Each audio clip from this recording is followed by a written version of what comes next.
Assalamu alaikum again, everyone. Okay, so we do have a Slido. So if you do have any questions, I will take some questions from the audience as well. So feel free to put your questions in the Slido. But first of all, Assalamu alaikum, welcome. Thank you so much for coming here. So let's maybe start off with your early life and background. So can you both briefly share your journey from your early life to where you've been today in the tech industry? Husayn, specifically for you, you came from Iran. Yeah, how did that journey start off? Great, it's really, really great to be here. And I very thoroughly want to share my gratitude for your opening words. It's a time where there's sort of a deafening silence. And I know it's not easy to speak out in the way that you have. So a thank you, a genuine thank you.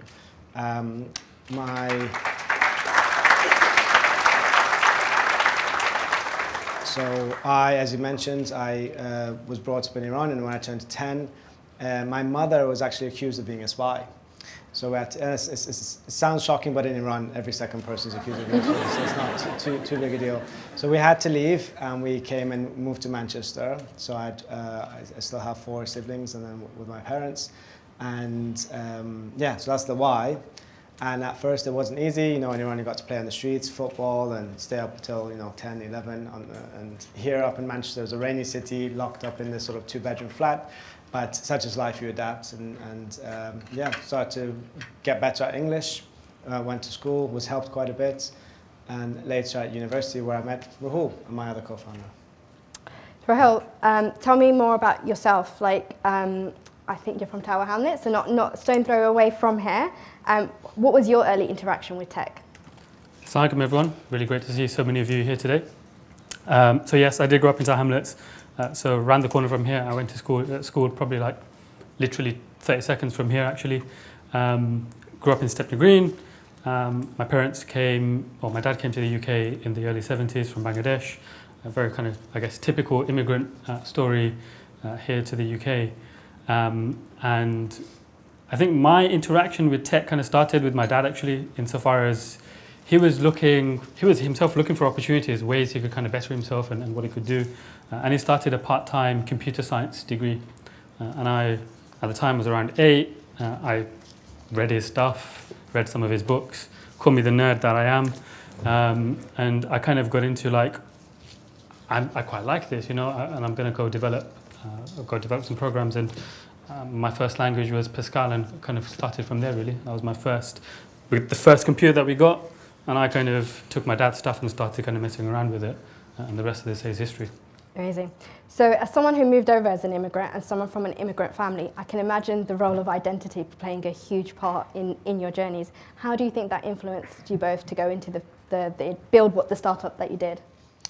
For a 10-year-old, it was a bit weird because my mother's English and my dad's Iranian. And so in Iran, I was at times picked on for being English. So when I come here, I thought I'm coming home. I arrived there and it was all okay, so like Muslim or Iranian. And so after a while, you kind of recognize that we're all the same, really, fundamentally. I think those who are from cross-cultural kids, or those who have been in families that have moved a lot, or in very diverse communities, we are amongst the first to recognize that we're all fundamentally human, no matter where we come from. And sort of that also is representative in the voting bloc, in case you're interested, whether it be in the US or in the UK, where you tend to have right or far-right voters in areas where there's actually not many migrants, but there's a fear of migrants. Whereas places like metropolitan cities and larger communities, where there's a lot of diversity, people tend to be often much more on sort of the progressive left. And so that played a role, mostly in awareness, maybe earlier than normal. And naturally for me, there was a question of not just your social identity, but also your legal identity. The importance of being able to prove you are who you claim to be. And that just started to recognize how broken that was. And if you're new to a country, then you can't, if you don't have access to a way to prove your identity, you can't get access to banking services or renting and things of that nature. What about yourself, Ruhul?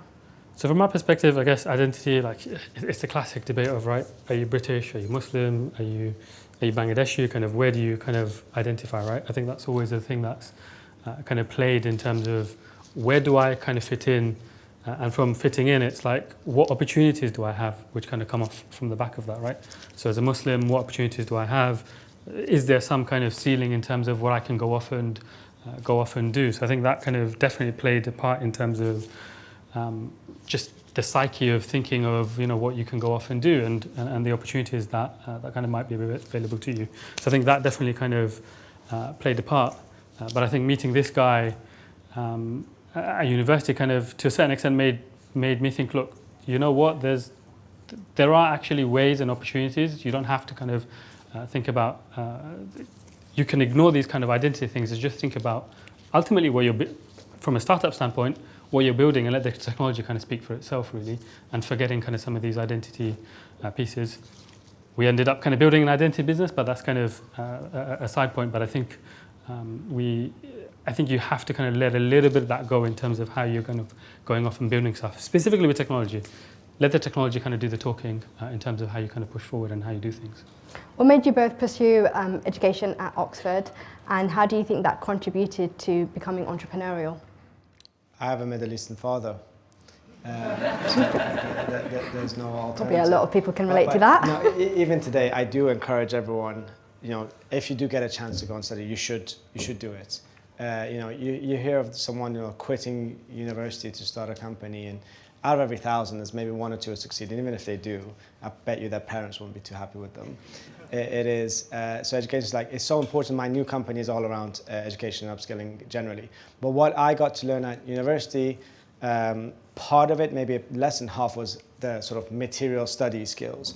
It was meeting friends, events, becoming more aware of sort of the world. Ruhul and I met at the ISOC at Oxford, and all of those benefits, I think, I really feel bad, especially those who've gone through the COVID university experience. I think, sadly, a lot of them have missed out. And the budget cuts are just going to make it worse, which is, I think, like a very key part of growing up. Yeah, I think a very similar thing from a background standpoint, right? Bangladeshi parents, like, there's definitely an entrepreneurial mindset there. Same thing, I guess, around the whole Indian subcontinent. And for me, I grew up around, let's do this business, like whether it's a restaurant business, whether it's kind of textile business, wherever it was, like there was a real kind of entrepreneurial spirit in terms of going off and wanting to kind of go do things. So I think that was definitely in the subliminal there, kind of planted as a, look, business is a good thing, even though we want you to be a doctor, lawyer, engineer, right? That was always there still, but it's like, you know what, you're saying this, but you're doing businesses on the thing side as well. So that kind of came into it. But in terms of actually going and even thinking I had a shot at Oxford, it was a good school friend. I think we're in like year 8, year 9, and I was like, "What are you going to do? Like, what are your thoughts in terms of your future?" And I'm like, "Look, there's a university close by. I'm just going to go to that one, right? It seems good enough." Queen Mary, London Metropolitan, like one of these. Like, I'll go to one of these. And he basically like, "What's wrong with you? Like, the world's your oyster. Like, go do whatever. You've got these opportunities. Go pursue them. Aim high. Aim for the best thing that you can go off and do." And that, I think, was a turn in terms of, okay, maybe I am capable of doing some of these, and maybe I am capable of applying to these other places. And I think that was kind of the mind shift that happened. And so I think it's having good friends, I think, was critical there in terms of kind of Oxford, I'd say. And what do you think the turning point was for both of you to go down the entrepreneurial path rather than a traditional career path where you could have probably got an amazing, well-paid job right from graduation? You can go first. So I think meeting this guy, for sure, that definitely helped. I think during university, I was, in order to kind of get through it as well, I was building websites, early days of kind of Web 2.0, if you remember all the shiny buttons and Bootstrap and all this kind of stuff. And I was just doing that because I needed to kind of get through university, pay the rent, just pay tuition fees, just for that purposes. So I'd already kind of had that kind of entrepreneurship business mind there already. And I think with meeting Husayn, we kind of started working on some stuff, and I ended up in industry for a couple of years while working with Husayn during evenings and weekends before kind of jumping in full time. So for me, it was kind of, I was already doing it to a certain extent, and like I was always thinking, yeah, I'm doing my engineering degree, but you know, I'm probably going to end up in tech in some way. So it's kind of a confluence of things there. My last year I spent as part of the Oxford Entrepreneur Society, and I saw startups come and go, but it was not a very common thing to do still back in 2010 until 2012. But for me, back when I was 17, I did 1 week at McDonald's for work experience. And it was actually a very, very enjoyable experience because the manager there said, look, I guarantee you a job for life if you ever want to come back. So for me, I had this sense of not being too worried about what's the worst that could happen. My fallback was always a secure place up in Rochdale to go and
It wasn't acceptable back when we started, right? It absolutely 2012, wasn't. 13. No, there was.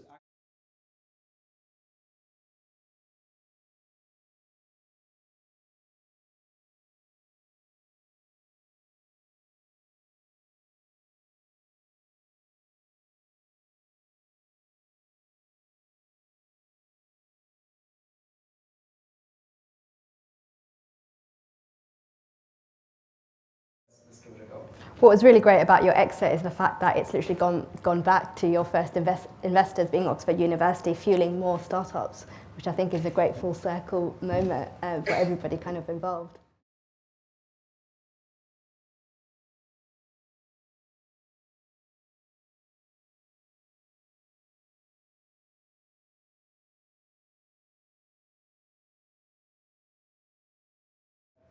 So what would you say were your biggest challenges of your early days of Onfido?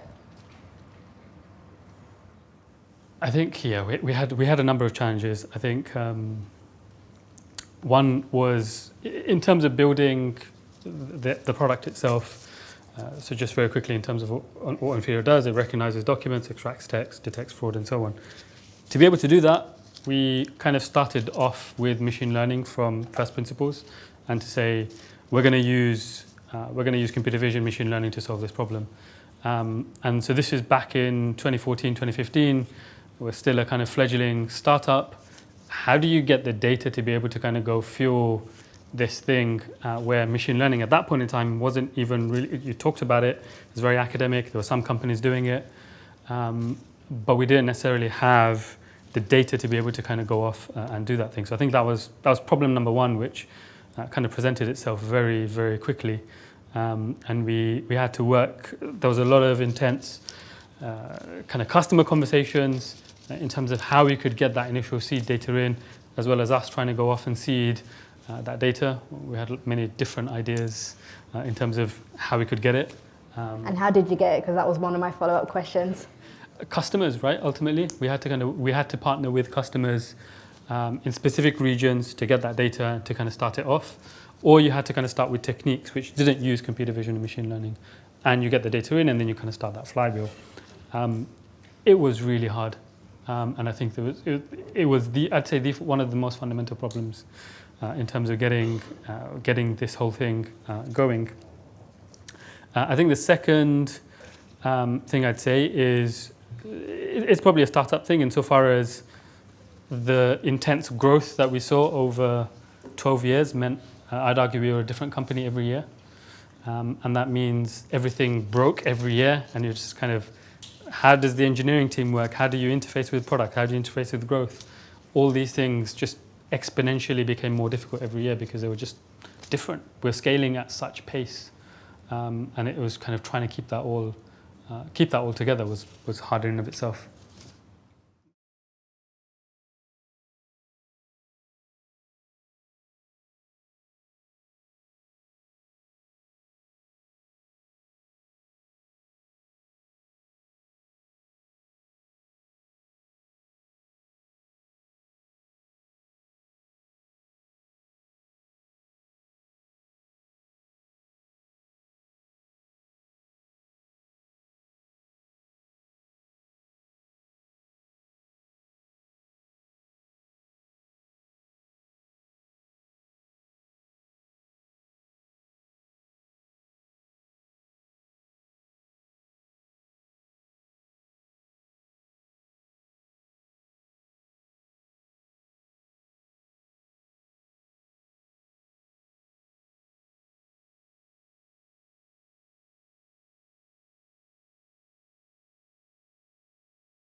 It registered in 2010, started in 2012.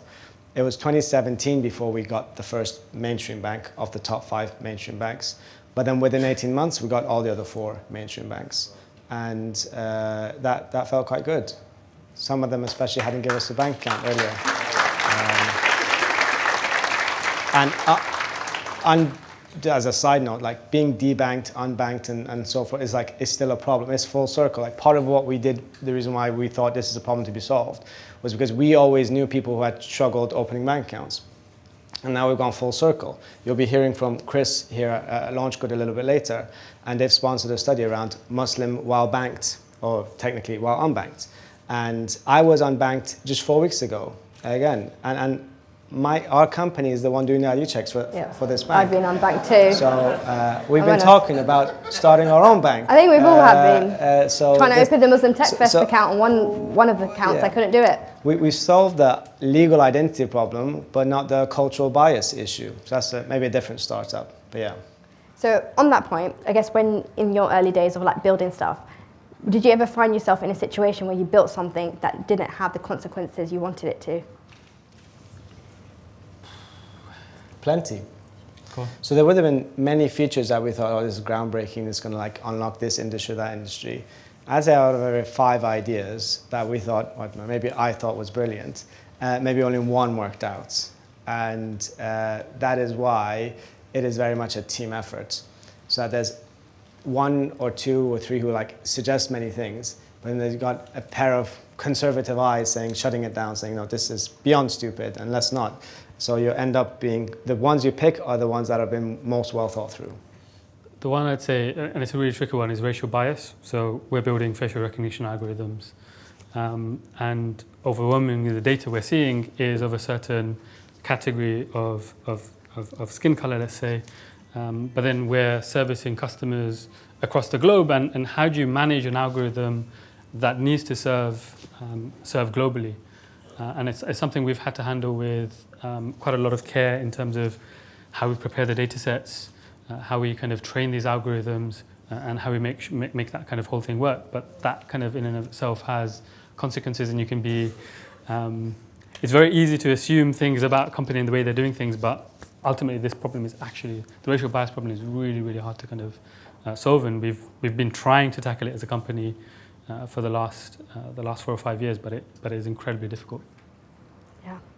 Husayn, I remember specifically, I think it was a podcast or something that I heard about you, where you talked about where the searches were happening and the people who had criminal records. Could you elaborate a bit more on that? Yeah, so one of our early products around databases was criminal checks. And we had only a handful of clients in the early days. It must have been around 2013. And then on one day, it was one of these clients started to basically automatically reject every result they'd get. And so naturally, some of the applicants would write in and say, what's wrong? How can you, the result only came in 3 minutes ago. and then 2 minutes ago I get a rejection email. So we realized that client was automatically rejecting anyone with any sort of record. So then I went and I spoke with that founder that later the same day, explained that, look, 9.2 million people in the country have criminal records. This individual did something very silly when she was 18 or whatever it is. Doesn't mean she can't like play a role. And the response was, hey, we have more applicants than we have sort of roles. So it's our only way to like do this. So at that point, we were in a product discussion. Our revenue generator was database searches. Our much smaller product, which we wanted to really build, was the identity one. But the overarching mission was to help more people gain access to services. And so that experience really helped make it clear for us that come hell or high water, we have to remove our energy and focus from the database, even though it was the main revenue generator, and do whatever it takes to make the identity service work. And then within about 3 years of that period, not only did we have the #1 identity product available sort of on the market, but we fully exited every database search as of about 2017, which is a very good feeling. So I'm just going to interject some questions from the audience. What's the biggest risk you've taken that's paid off, and how do you balance the entrepreneurial spirit versus the level of risk you need to condition yourself to take? I think it probably would have been that that pivot, I think, was one of the biggest risks that we took as a company, in terms of saying the database revenue is the biggest thing. How do we kind of shift to identity? I think it was in terms of the technology side of things, it was a very big risk insofar as how do you get this machine learning product working, and how do you kind of get it going, as well as the business side of things. And we spent a long time trying to get that product right. We for a while we also used we used what we call a hybrid system, where we had machine learning as the kind of the front part of the system, but we also used humans to kind of process that check as well. So we had this kind of dual system of processing these documents. And over time, what we've been trying to do is remove as much of that human element as we can. We're now up at about 60-70% automation, where that many checks are kind of going through purely in an automated way. So it presented both a technical and a business challenge as well for the company. If there is biggest risk, so you have every sort of organization has people, processes, and your priorities. The most important we see as by far away the people. Early days, especially in the early days, we took quite a lot of risk in just hiring people who had no experience in a specific area. And sort of 3 weeks in, we'd send them to a conference on a panel to discuss like reg tech or something complex. And we had this belief that, if there's enough training and support and essentially urgency, someone can like grow into the role quite quickly. So there's quite a few risky things we did in that sense, mostly through lack of choice. Like if a client wants something in Singapore, we need to just find someone who can be allowed on a plane to get there and sort of meet with that client. And we did quite a bit of that. And for the most part, I'd actually say surprisingly did work out. There were times where it didn't, you can only imagine. But it is the risk that we took on the junior members, who we said they will have the right values, they will develop fast, and they'll play a crucial role in sort of becoming the backbone of the company. Not only did it work out, but when you talk about consequential, they in turn will never forget that this was a company that gave them a shot. So they will go over and above, and they still are to today, in sort of making sure it's not just a good product, but it's the best product that anyone's ever experienced. Okay, so there's some popular questions popping off on the Slido. I'll go for what motivates you to keep going as a startup when it takes years to maybe get results? At what point do you say this isn't working? So I'd say for me, it boils down to having tawakkul. Like it's just saying that, God has your back, and if you believe in it, you've got to go persevere and be patient. And startups just come with their ups and downs in many forms, whether that's kind of from a product standpoint, or in terms of what you're building. Is it working? Is the customer unhappy? Are your kind of people? What's happening with your people? Are your people happy? And so on. Like, there's so many challenges that you kind of go through when you're kind of building, but it's having faith that you're kind of going to be able to kind of get through that. I think for me was quite crucial in getting me through it, for sure. I think without that, I would have personally struggled. So I think my faith was quite an important part of that journey. Part of it is, it's not necessarily think of a specific destination, but one needs to enjoy the process. And we really enjoyed, I'd say, as hard as it was, the process. Sort of 2 or 3 years in, there's a growing team, paying customers, you start to get good reviews. And as far as I was concerned, if we weren't doing this, at least I would be at home playing SimCity or something else. So the glass was half full, and I was like, it's to, as much as possible, really enjoy it. So that's probably the one thing I'd say there. Like if you've got to enjoy, with a startup, I think you've got to enjoy it even through the pain that there might be, or the difficulties that you might be. And if you stop enjoying it, what are you really doing it for? And knowing when to stop. If it's a for-profit startup, then and if it's sort of a loss-making one, you tend to have, as long as there's funds, we're going to try, and if we're not able to raise more money, then we kind of stop. And often it can be like, potentially this is something that could work, but it's just not the right time. So to recognize when the funding stops, or when you've not been able to get or prove paying customers, and you should always be chasing revenue and chasing for paying customers, then maybe it's a time to stop this or try to pivot as much as you can and then go to something else. Another question from the audience. Did you get investors on board first, or did you get customers to use it first before heading over to the investors? So we got £12,000 from the university as like a pre-seed. It was an invoice-based one, and not paid after 30 days, no, paid after 90 days. They were allowed to get away with it back then. So we had a tiny bit of money, and then we had some paying customers, and then we were able to raise more. Awesome. So obviously, largest exit in the UK over the last 2 years. Alhamdulillah, big clap for that, guys. Muslim founders, that is huge, right? What's next? Husayn, I know you're already onto your next startup, Quench AI. Do you want to tell us more about that? So during the Onfido experience, I felt that the first 100 people, we were good at able to find those who wanted to learn more, wanted to do more, and help give them all the tools, be it training programs, coaching, mentoring, to essentially flourish. But we struggled beyond 200, 300, 400, 500 people. And so my new company, Quench AI, is geared towards what we see the future headed, and that is trainers, be it an amazing manager or sales trainer, creating an AI twin of themselves so that they can actually train not just a team of 5, but a team of 50 and beyond. And the flip side is every employee having an AI coach that can constantly support them, constantly help them in the flow of work. If they need to improve how they set the agenda for a board meeting, or if they want to figure out a way of doing a better, sort of having a role play before they make a sales call, that's the type of work that we're doing. We're 15 people and 18 months in, and yeah, working away at, we have about $110,000 in annual recurring revenue. Amazing, mashallah. Ruhul, what's next for you? So it's all very fresh for me, given we just exited in April. So I'm still digesting the information that's done. I haven't had quite the luxury of Husayn in terms of time. So I'm recovering from the process of it all, and then I have a notebook which I've been keeping over the years in terms of ideas that I want to develop and kind of start or kind of look at and do. So I think it's a case of going and seeing how many of those actually have legs and aren't just kind of pipe dreams. So that I'm going to be starting to do over the coming weeks and months. And of course, open to conversations.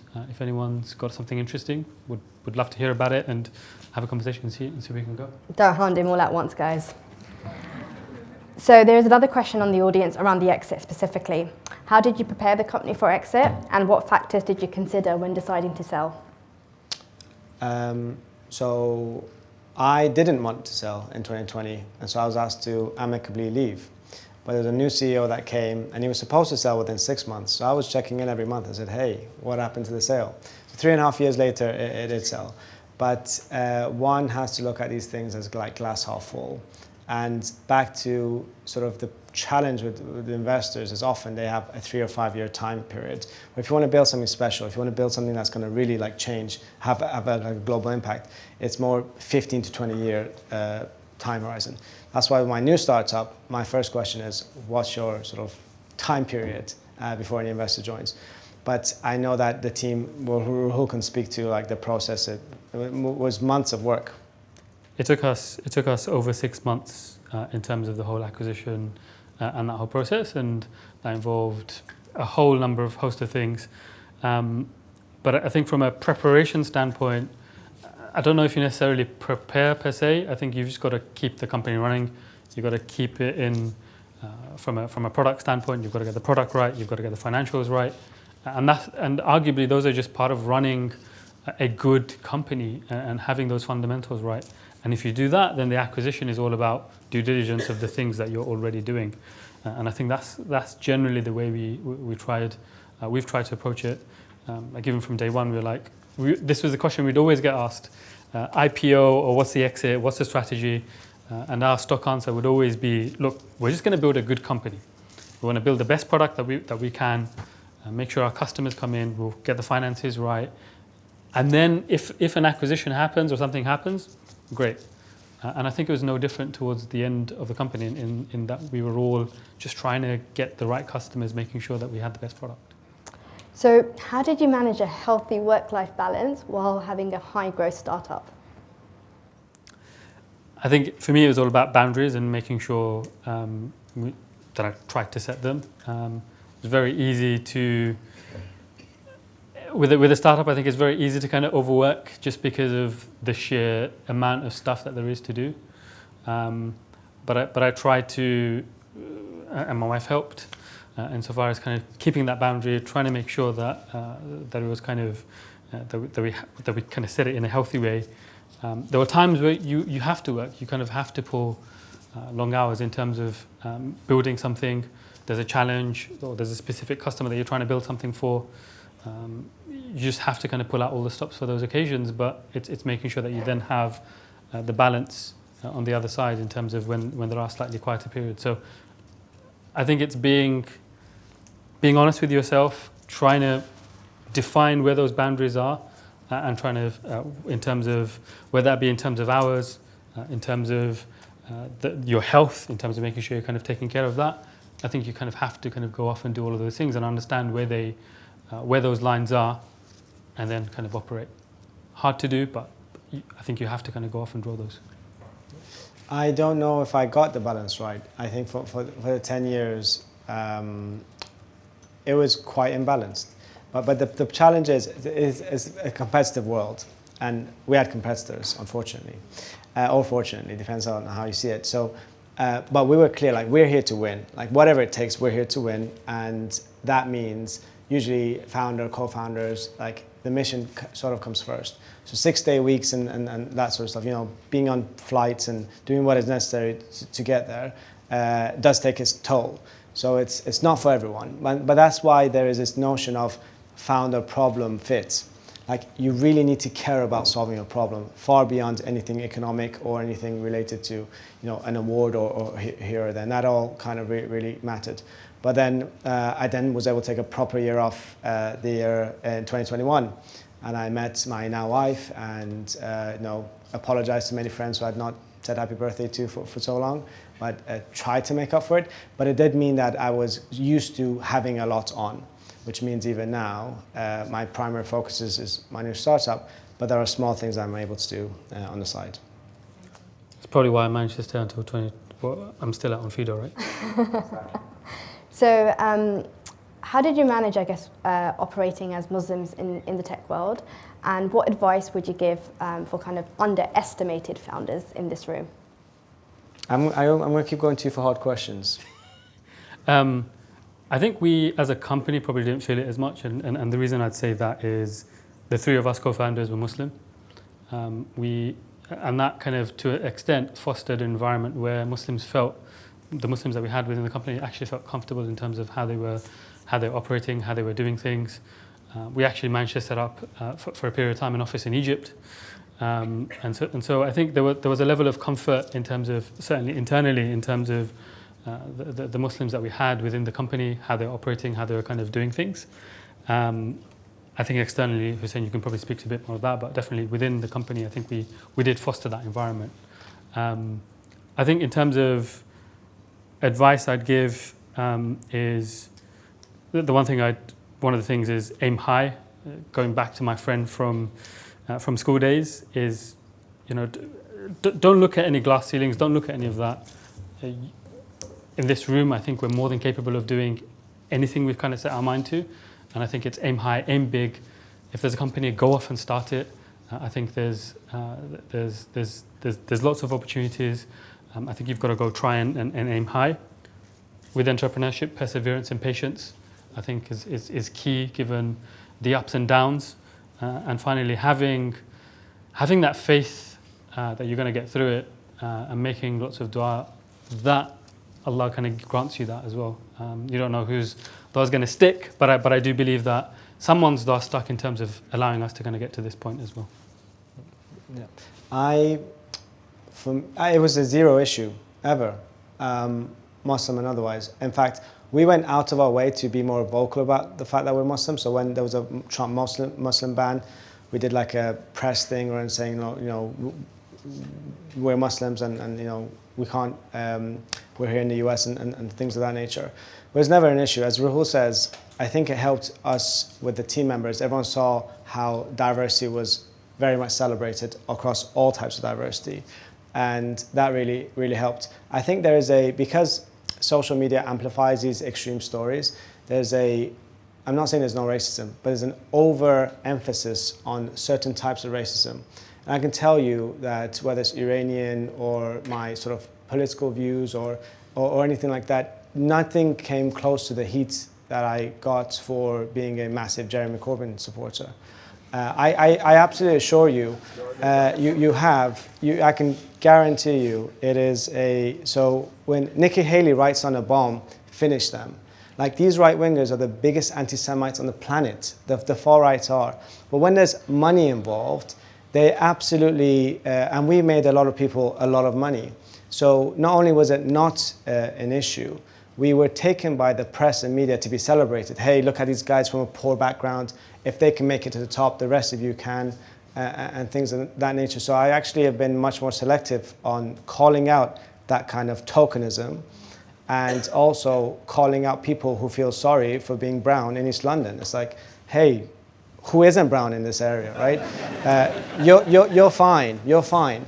But if you really care about speaking out, you need to go and focus on who's running in your local campaign, like which is the independent, or who is a left or so-called Labour candidate who is signing off on genocide. Like if you're caring about what is happening, what is right and what is wrong, you should be going and campaigning for those who are anti-genocide. Like there's no complexity there. So that's the kind of racism in a sense that is, I feel, real, far less your skin color or anything else.